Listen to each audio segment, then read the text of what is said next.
Hi everyone, Heather here, and I have another opera and musical spread for my monthly layout. This is April. April is my birthday month, and I wanted to celebrate sort of the intersection of very famous fairy tales and opera and musical theater, and I couldn't think of a better way to do that than through a theme of Cinderella. And so if you're not familiar with Cinderella, it is probably one of the most famous fairy tales across the world. There's so many different versions of it, and of course it has found its way into both Broadway as well as the famous opera houses of the world in various iterations. So I have, for my April monthly theme, chosen to actually focus on 4 different versions of the Cinderella story as told through music. And to do this, I'm going to be using really minimal stickers and washi tape and focusing on creating a spread with these sheet music and show posters that I have found for the various operas as well as musical theater performances of the different Cinderella stories.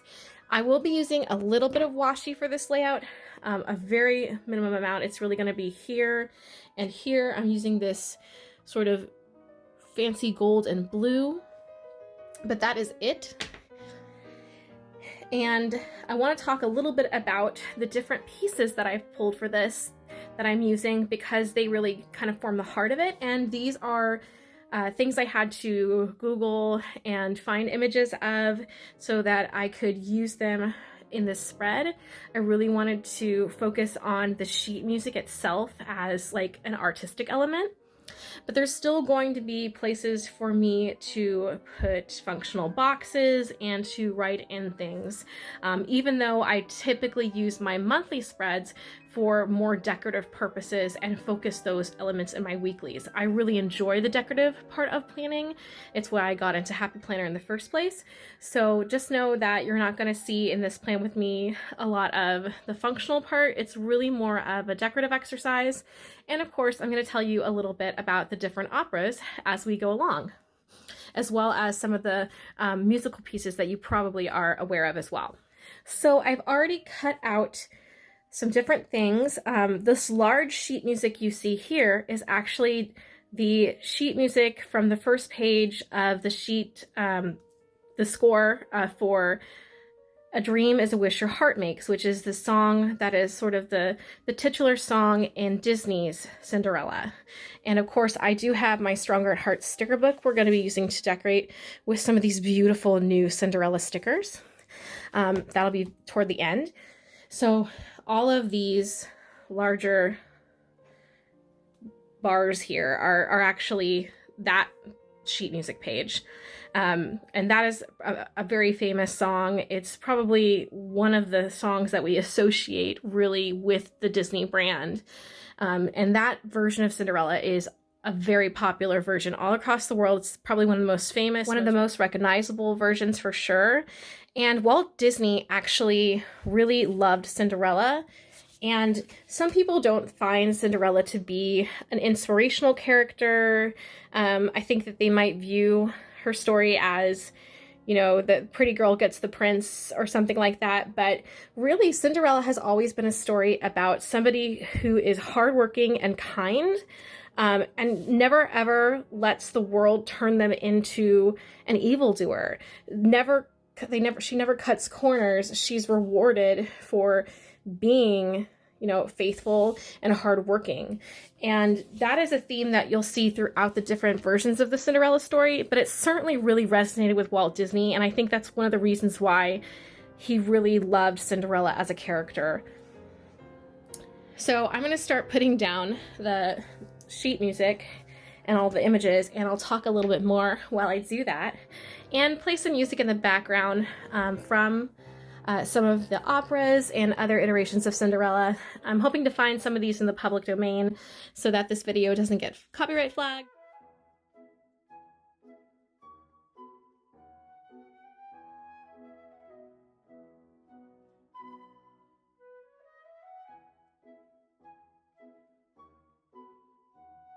So another version of the Cinderella story is Rossini, and you may recognize Rossini. He is the composer of Barbara of Seville, one of the most famous operas. It's where my cat Figaro gets his name from. But he actually wrote a Cinderella opera called La Cenerentola, or Cinderella. And in Cenerentola, Cinderella is the Italian version of the story. And in that version, Cinderella is actually not the stepsister of two ugly stepsisters, but two beautiful stepsisters.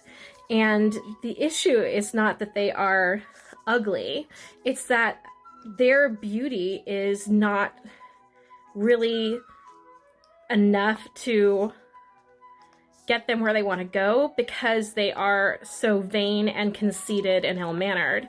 They're unkind to the poor and they don't respect their elders.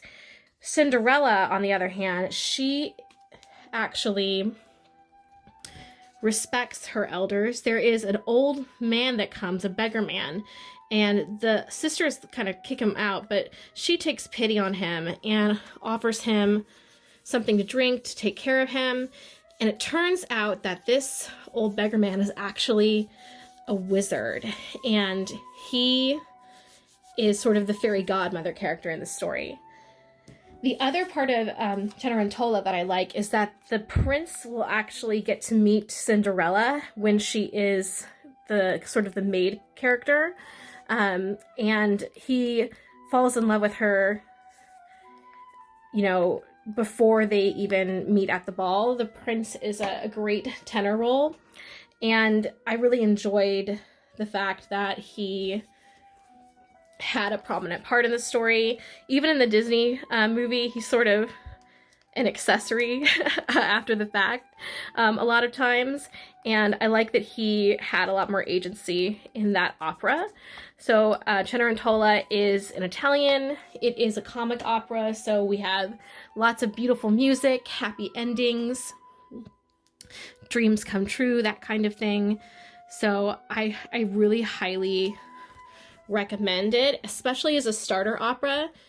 So if you've never seen an opera before and you just want a really fun, happy experience, try Cenerentola.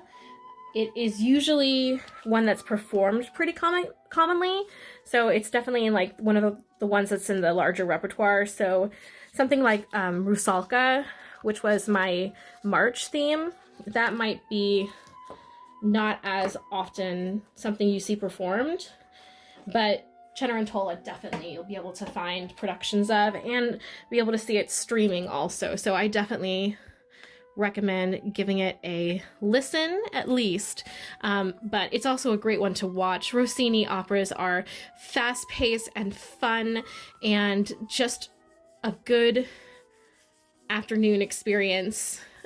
Definitely worth it. Actually on another glue stick, you guys. I'm going through these like crazy. I'm gonna have to get some more. So that is Cenerentola there, and then along the lines of the original fairy tale by Perrault, which is where the Disney plot comes from, there is another opera, a French opera by Massenet, and it is called Cendrillon, or Cinderella.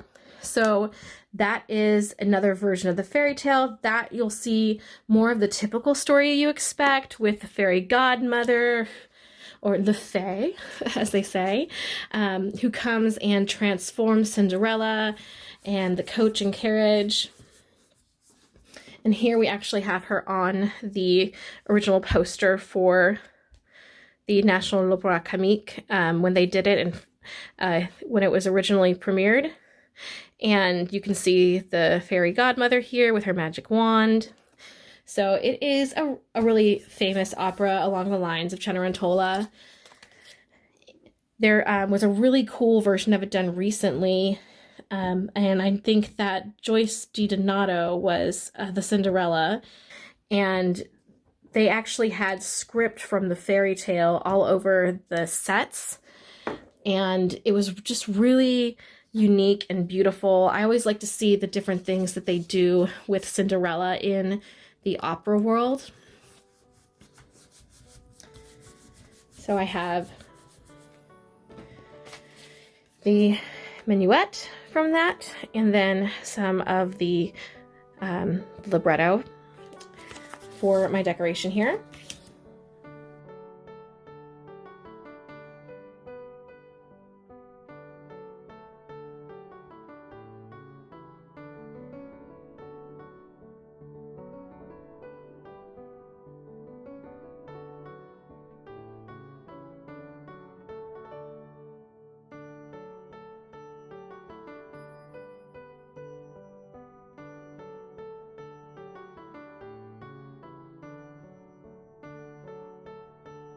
This is an image from one of the librettos of Cenerentola, the Rossini opera.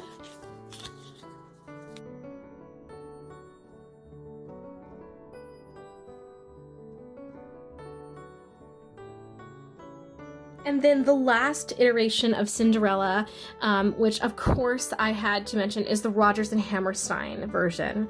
And this is one that gets, I think it's like redone almost every single decade, but the one that I of course remember the most is the Brandy version. That was the Disney version that they did, where it had Whitney Houston as the godmother, and like just I have so much love for everything about that. It's so quintessentially 90s, but it was totally perfect, and it was definitely where I first really got my taste of like musical theater, as well as that version of Cinderella. So I have a very deep love of this version in my heart as well.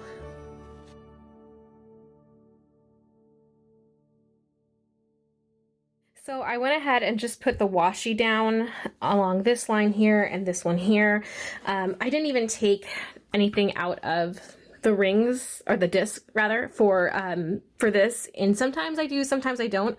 It really depends on how much washi tape I'm going to be using.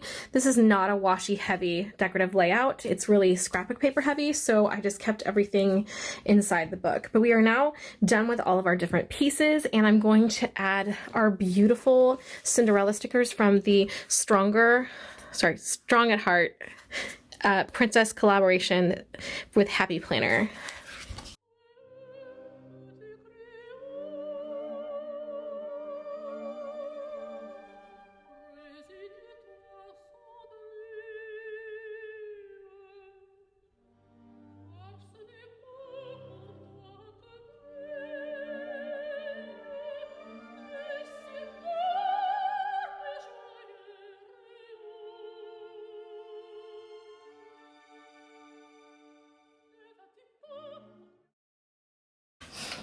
Because this sticker is see-through, it's like a clear sticker, I'm going to use my whiteout tape just to white out the space where I'm putting it over so it doesn't show through the sticker.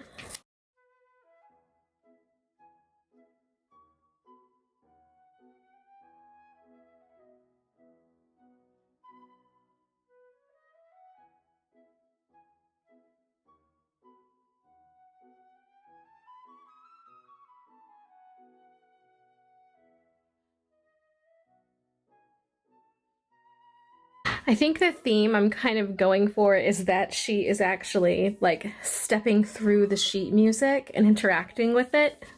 And I'm really loving how this looks so far. I'm going to add just a couple of appointment stickers on the days that there are big meetings and things that I know of. So this will still have a functional piece to it. But this is really the vibe I was going for this particular monthly spread.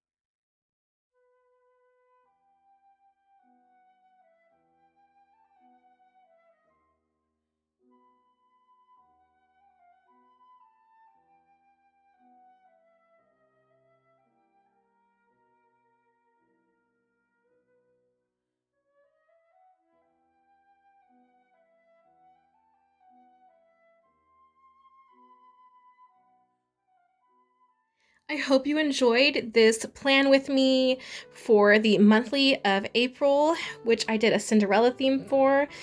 Leave a like and a comment below if you want to see more Disney princess or more opera material. I can also do some musical theater theme stuff. I'm really inspired by those when my planning. I hope you enjoyed this, learned a little bit about the different opera and musical versions of Cinderella. I will have more content coming soon, including my birthday week spread, which is this month. So subscribe, hit that bell. I will see you in the next one. Have a great day. Bye.